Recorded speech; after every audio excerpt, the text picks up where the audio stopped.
Здравейте! Благодаря ви, че сте тук. И сега, като изслушах тези представения за себе си, леко се стреснах от самата себе си. Не съм, как да кажа, толкова административен човек, колкото излезе. Истината е, че във всички тези неща, които съм правила, е имало много повече идеализъм и забавление, отколкото така, както изглежда стегната административност.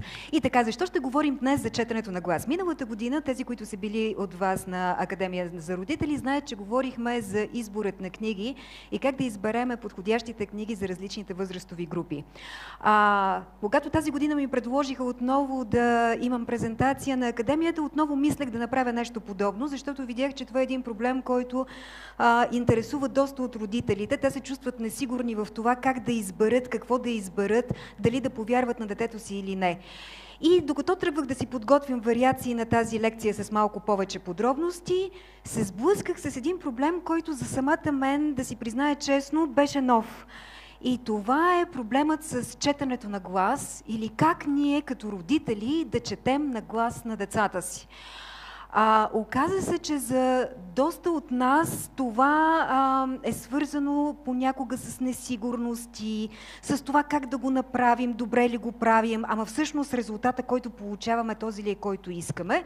И тогава се върнах малко години назад, във времето, в което самата аз четях на собственото си дете, и осъзнах, че наистина това е въпрос, който се нуждае, как да кажа, от по-подробен отговор.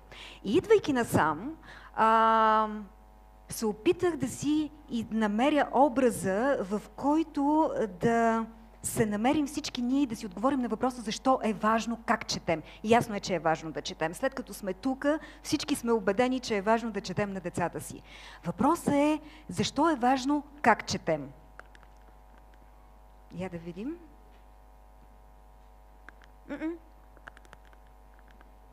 Грешка.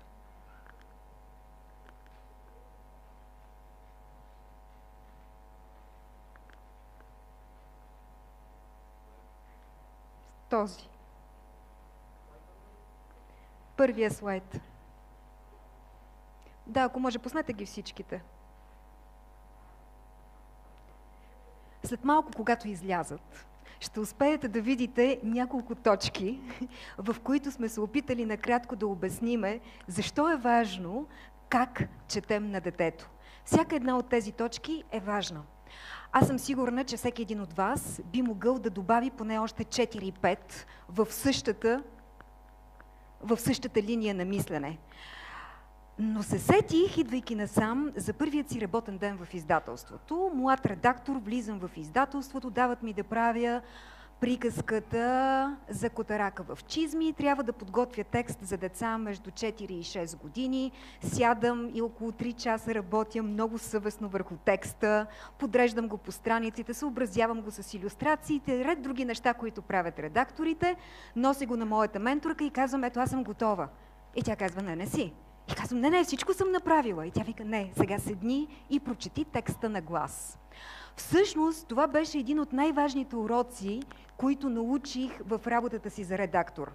Когато работиш за малки деца, а и не само за малки, по принцип работата на редактора е да направи текста, на пръв поглед изглежда абсурдно, но да направи текста прозрачен, да го направи невидим, така че читателят да може съвсем лесно да преходи от тук в там.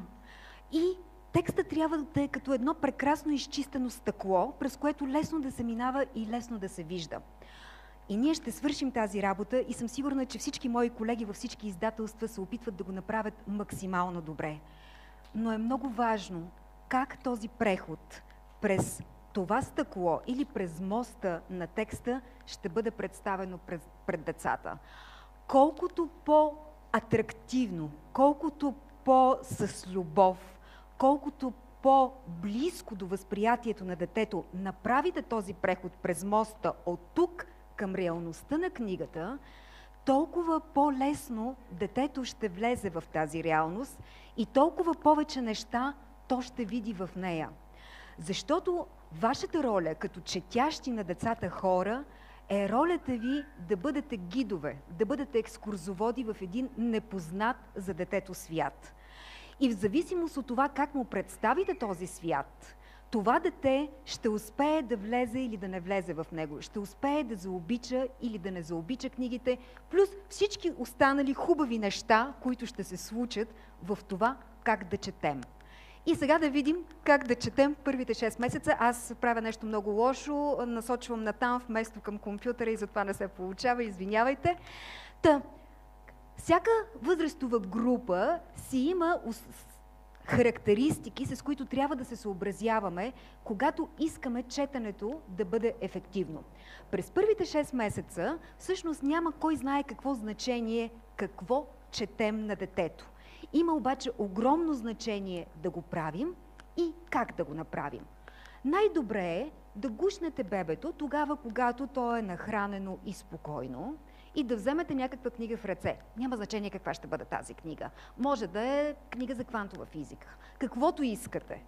След което четете спокойно и тихо няколко минути. Няма нужда от специални интонации, няма нужда от нищо повече, освен това да бъдете спокойни, детето да усеща контакта с вас и вие да усещате контакта с него. След което обикновено бебетата заспиват, можете да го оставите спокойно да си поспи. Хубаво е да го правите всеки ден. Може да не е по едно и също време, но го правете всеки ден, когато имате възможност. До първият... Да, добре. Надявам се така да ме виждате по-добре. До първия рожден ден на детето, между 6-тия и 12-тия месец, бебето вече започва да седи самостоятелно. Ръцете му се освобождават, може да пипа с тях, може да хваща. И тогава е добре да изберете книги, които са по-устойчиви на пипане. Книги, които са направени, така наречените книги за баня, които могат да се лапат, да се пъхат в устата, да се дърпат, или книги от този тип, които отново са направени от безвредни пластмаси, които са устойчиви на всякакви идеи, които минат през главата на детето за боравенето с тази книга. И също така има и книги от плат, не съм взела за да ви покажа, предполагам, че сте ги виждали. Тези книги също са подходящи за тази възрастова група. Онова, което е много важно за тази възрастова група е да избирате книги с илюстрации, които са на чист фон, с чисти цветове, да няма нюансировка, не повече от 3 до 4 цвята на страница и задължително предметите, които са на илюстрациите, да имат много ясна контурна линия. Виждате ли ги? Ето и тези са от този тип. Трябва да има много ясна контурна линия на илюстрацията. Така помагате на детето да възприема по-лесно онова, което е нарисувано. Четенето в тази възрастова група не означава да седнете и да изчетете цяла една приказка на детето. Четенето в тази възрастова група означава да дадете на детето книгата, да разгледате една страничка и да посочите: ето това е автомобилче. А тук автомобилчето се движи по пътя. Детето все още не е в състояние нито да повтори, нито да направи, да изрече нещо. Но то се учи на нещо много важно още в тези първи месеци, че книгата се разглежда отляво надясно, че самата илюстрация има посока, в която се разглежда и тя отново е отляво надясно. Вие учите реално детето да разчита информацията, която е вътре в тази илюстрация. И за да може това да се случва по-лесно, илюстрацията трябва да е максимално изчистена. Към края на първата година можете да преминете към картонени книги и да вкарате детето в активна позиция. Разгледайте корицата на книгата заедно с детето. Попитайте го: къде е мечето? А къде е звездичката? И то ще ви посочи. Когато детето ви посочи вариант на отговор на въпроса, който сте задали, ако отговорът е верен, кажете: да, ето това е мечето. То има, да речеме, 2 ушички. Или седи на пънче. Тоест, разширете отговора на детето.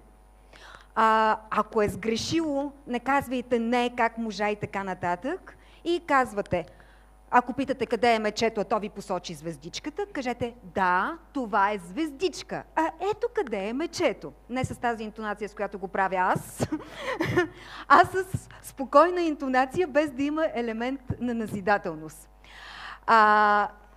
Четенето до първият рожден ден, горе-долу, е онова, което ние възрастните наричаме разглеждане на книжките.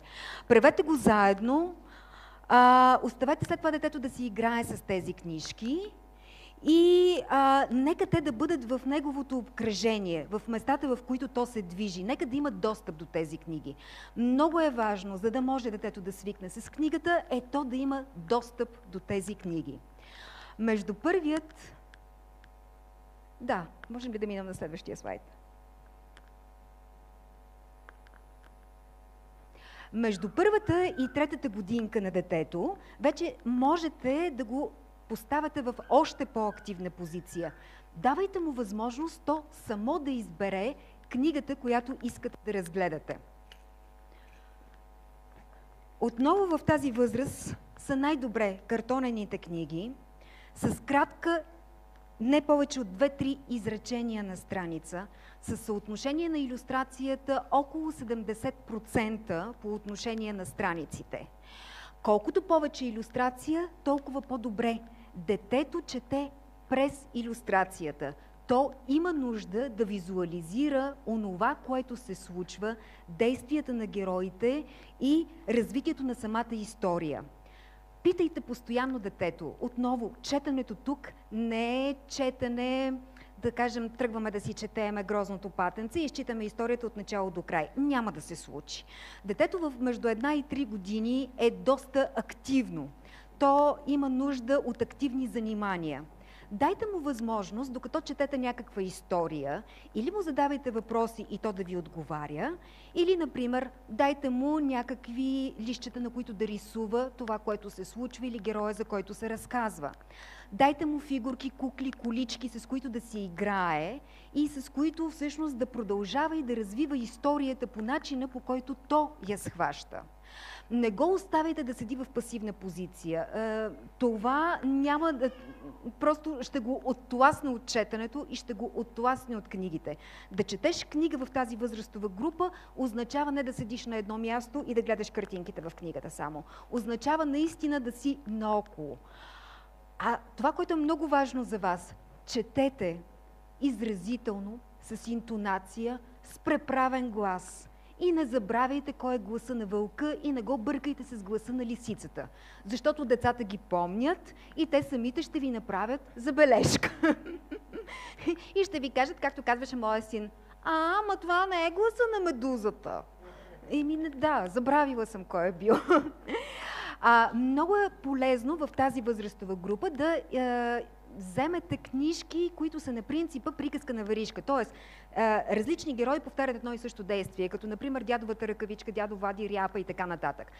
Давайте възможност на детето, когато за трети път някакъв герой повтаря същото действие, то да предположи какво ще се случи. Естествено, то ще предположи вярно и ще бъде изключително доволно и щастливо, а вие го поощрете. Изигравайте героите. Позволете и на детето да изиграе героя. Ето, например, в тази приказка мечето търси звездичката. Накрая на книжката то се протяга, за да стигне звездичката. Нека и детето се протегне. А как прави мечето? Ето така, да се протегнем, за да стигнем звездичката. И понеже остана много малко време, ето сега ще притичаме в една от най-магическите възрасти между 4 и 6, най-фантазната възраст на децата. Тук, задължително, когато започнете да четете, покажете корицата на книгата. Прочетете заглавието, попитайте детето какво вижда изобразено на корицата и какво предполага, за кого ще се разказва в тази книжка, кои са главните герои, а те какви са, дали може да ги опише, какво обичат, какво не обичат, на какво приличат. И едва след това отворете страниците и започнете да четете. Нека отново детето да бъде в активна позиция, не го оставяйте само в пасивна позиция. Нека да има възможност, включително и то, да ви чете. в кавички, защото на третия път, когато прочетете една и съща приказка, това е точно възрастта, в която ще четете едни и същи приказки до безкрай, то наистина ще е в състояние да прочете приказката вместо вас и да ви поправя тогава, когато без да искате или заспивайки вечер, бъркате една дума с друга дума. Това, което е много важно в тази възрастова група, когато четете, посочвайте реда, който четете и движете пръста си под реда. Не постоянно, но го правете от време на време, за да може детето да свикне. Четенето е от ляво надясно, отгоре надолу. Едно от най-големите затруднения, с които се срещат децата, когато започнат сами да четат, е точно това. Защото за тях, естествено, четенето върви така. Този ред, следващия насам, като совалка. Просто за да могат да свикнат, че всеки ред започва да се чете от лявата страна. Тази възраст и последно е много подходяща за една методика, която горещо ви препоръчвам за четене и която се нарича четене по двойки. Можете да го правите, има такива книжки, а можете да използвате всяка една книжка. Идеята е следната. Имате разказ, в който част от думите са изрисувани, с картинка са показани, а не са с текст. Четете грух, грух, посочвате и детето трябва да каже пращчо, с розовичко носленце, сипват му да закуси, то всичко яде, не се муси, чакаме детето, хлебче и ябълки, сладки, така нататък и така нататък. Задължително използвайте тази методика, тя ще помогне на детето и да се подготви за четенето, като самостоятелен акт вече, но и заедно с това е един от най-добрите начини да го вкарате в активна позиция. Всички тези неща предполагам, че вече сте ги изчели. Давайте възможност на детето да коментира, давайте възможност на детето да участва и това, което е много важно във всеки момент, в който ви се отвори такава възможност, правете препратка към прочетените текстове. А помниш ли какво направи Франклин, когато намери онзи фотоапарат, например? Или, а помниш ли какво направи еди кой си, когато стана еди какво си? Т.е. ситуации, които са близки до прочетеното, за да може детето да вкара тази реалност, симулативна реалност на текста в своя реален живот. Мисля да спра до тук, за да ви дам възможност все пак за около 2 минути да питате, ако имате въпроси. Имаме около 3 минути за въпроси. За съжаление, сте доста неща, които могат да бъдат казани. Камерите трябва да... Въпросът беше за интонацията на четенето. Интонацията на четенето е най-добре да я вкарате някъде след около 2 години и половина. Преди това говорете, показвайте, изговаряйте ясно думите, по-бавно и по-ясно, защото детето е в период на натрупване на речниковия си запас. То трябва ясно да чуе думата, за да може да я повтори. Сигурно всички сте забелязали, че децата в ранната си възраст са изключително музикални. Те затова реагират и толкова бурно на музика и затова танцуват, нали, като чуят нещо. То е защото те имат изключително музикално възприятие и те приемат и езика през музиката на езика. Между другото, наскоро четох някакво изследване, което беше правено за детския плач и за плача на бебетата до 3-тия месец, за разликата между как плачат бебетата във Франция и в Англия, и се оказа, че интонацията на плача е различна и изключително подобна на интонацията на езика. Не случайно са избрани тези два езика, защото имат различна интонация.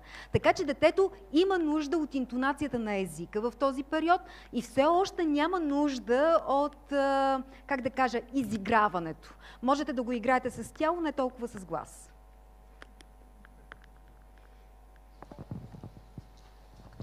Във възрастта до 1 годинка сме. И аз съм пробвала да й чета по показани от вас начин, но тя някак си предпочита да ми измъкне книгата от ръцете, да почне да я обръща и разглежда в най-голям детайл. Тоест не проявява особен, нали? проявява особен интерес към това да ме изслуша, да кажем, за 2 минути. Да, това е напълно обяснимо и разбираемо. Ние възрастните очакваме някакси децата ни да са по-концентрирани, те не са. Характерното за тази възраст е, че те са много любопитни. Просто и дайте книжката да я лапа, да я дърпа, да я къса, да я оглежда, да я обръща от всички страни и от време на време показвайте какво е това. Я да видим какво има тук. Аха, ето тук имаме автомобилче. И можете, тя на колко месеца е? Вече, да, между другото вече можете да я питате, а къде е автомобилчето? Тя е в състояние вече да ви покаже къде е. Но не очаквайте да се концентрира в... Няма начин да се случи. Просто е мъничка. Последно въпросче. Искам да ви попитам за книжките, в които има насилие. Как да процедираме, когато четем такива книжки? Кои книжки имате предвид? Обикновено в приказките има, примерно, червената шапчица. Така, това е един великолепен въпрос. За съжаление, ние нямаме време в момента да говорим. Само искам да ви кажа следното нещо. Гледайте на приказките. Знам, че и тази тема е малко дискусионна, но гледайте на приказките, в които има страшни моменти, като на ваксини. Приказката е едно пространство, в което детето в абсолютна безопасност може да преживее ситуации, които иначе биха му навредили навън. Може да преживее страх, може да преживее гняв, може да преживее насилие и по този начин да се подготви за реалния сблъсък с тези неща навън, когато излезе. По този начин ние не учим децата си на насилие. Ние ги учим да разпознават тези неща и да са подготвени за реалната си среща с тях. Така че лично аз предпочитам вълкът да изяде бабата, а не тя да се скрие в гардероба. И мисля, че това е много по-полезно за детето и за неговото психическо и емоционално развитие, отколкото обратното. Онова, от което страдаме в момента и всички вие го виждате, е много ниските нива на емоционална интелигентност. Част от това, че собствените ни деца са с ниско ниво на емоционална интелигентност е, че ние не ги допускаме до художествения текст, където те могат да се учат да разпознават емоциите в себе си и в хората около себе си. Чудесен отговор. Да благодарим на Албена. Аз ви благодаря.